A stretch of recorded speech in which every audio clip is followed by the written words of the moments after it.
E aí, a tecnologia é a grande salvação ou o maior desafio da educação moderna? Pois é, essa é sem dúvida uma das perguntas mais instigantes do nosso tempo. De um lado, a gente tem um arsenal de ferramentas inovadoras prometendo revolucionar completamente o aprendizado. Mas do outro, temos o desafio enorme das distrações constantes, da perda de foco e daqueles abismos de desigualdade que a gente já conhece bem. A resposta, claro, não é simples, mas explorar tudo isso é absolutamente fascinante. Então sejam muito bem-vindos a essa nossa análise visual. O nosso objetivo aqui hoje é destrinchar esse ecossistema complexo das tecnologias digitais na sala de aula. Em vez de ficar só na teoria, a gente vai usar uma estrutura bem direta e visual para entender como as pesquisas e as tendências atuais estão descrevendo essa transformação pesada no nosso ambiente educacional.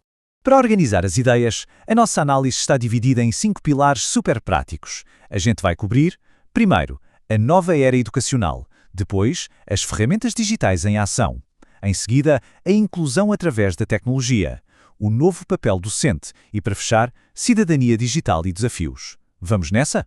Ponto 1. A nova era educacional. A gente está acompanhando uma transição muito rápida porque o pessoal chama de educação 4.0. E, sinceramente, o conceito da sala de aula invertida é o exemplo perfeito disso. Pensa comigo, no modelo de ensino híbrido de hoje, o aluno consome toda a parte teórica lá na casa dele, seja num vídeo, num podcast ou numa simulação. Aí quando ele chega no presencial, aquele tempo de aula que é super valioso vira um laboratório.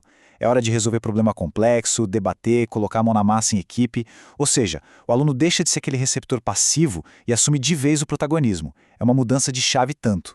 Ponto 2. Ferramentas digitais em ação. Mas como isso funciona na prática? O CIEB, que é o Centro de Inovação para a Educação Brasileira, traz um modelo mental muito bacano, em 3 etapas. A primeira é a tecnologia como mídia, sabe, ler um artigo ou assistir a um vídeo. A segunda é como fonte de pesquisa, onde o foco não é só buscar dados, mas ter aquele senso crítico para avaliar se a fonte presta ou não. E a terceira etapa, que é onde a mágica realmente acontece, é a autoria, quando o estudante usa a tecnologia para programar um jogo, editar um documentário ou montar um infográfico interativo. Ele consolida o aprendizado de um jeito muito mais profundo. A tecnologia, no seu potencial máximo, tem tudo a ver com criação. E esse ecossistema de ferramentas é gigantesco e super focado. Por exemplo, plataformas como o Kahoot são maravilhosas para engajar a turma na hora com gamificação e quizzes. Já o Canva é perfeito para aquela etapa da autoria visual que a gente acabou de falar. E nos bastidores, fazendo o trabalho pesado da gestão escolar, a gente tem ferramentas como o Google Classroom e o Trello, que são literalmente a espinha dorsal para organizar as tarefas e manter a comunicação rodando sem ruído. Terceiro ponto. Inclusão através da tecnologia.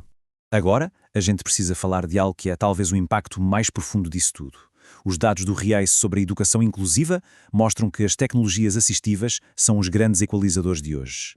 Estamos falando de leitores de tela avançados para quem tem deficiência visual, amplificadores de som, displays em braille digital e softwares que se adaptam exatamente à necessidade cognitiva do aluno.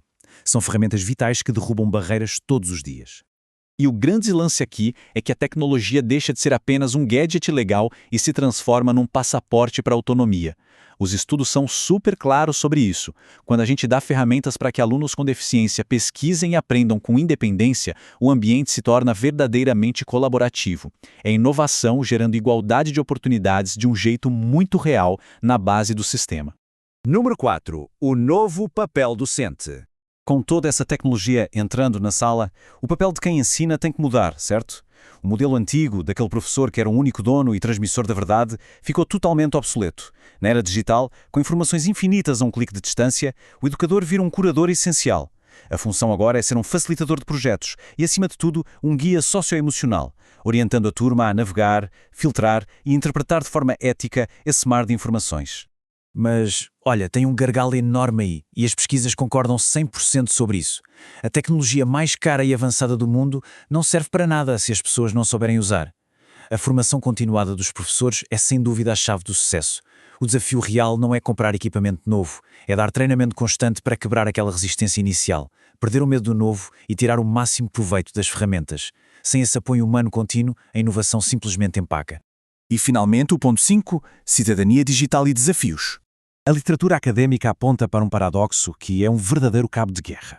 De um lado, a tecnologia emancipa.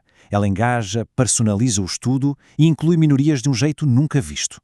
Mas, do outro lado, a gente tem riscos fortíssimos. A distração absurda das redes, a superficialidade dos algoritmos que entregam respostas prontas e a possível perda do senso crítico. É uma corda bamba pedagógica, onde a gente tenta equilibrar esses ganhos e concessões o tempo todo. E além desse paradoxo, a gente esbarra nos desafios estruturais pesados. A desigualdade no acesso à internet cria abismos geográficos e financeiros inegáveis. Fora isso, falta um currículo sólido nas escolas para ensinar sobre ética e segurança online. É por isso que parcerias com ONGs como a SaferNet Brasil têm sido tão cruciais. Eles ajudam a dar aquela bússola moral que os alunos precisam para navegar nesse mundo digital com responsabilidade. Agora, olhando lá para frente, o que nos aguarda? Instituições como o Senai já mapearam tendências incríveis para a próxima década. A gente está falando de realidade virtual e aumentada para imersão total, laboratórios que você opera remotamente de qualquer lugar, e inteligência artificial rodando solta com tutores e chatbots super adaptativos. Parece ficção, né? Mas os especialistas são categóricos. Essas ferramentas vão revolucionar o método, mas sempre como um suporte. Elas nunca vão substituir o cuidado, a intuição e a conexão humana. E é com base nisso que fica a nossa reflexão final.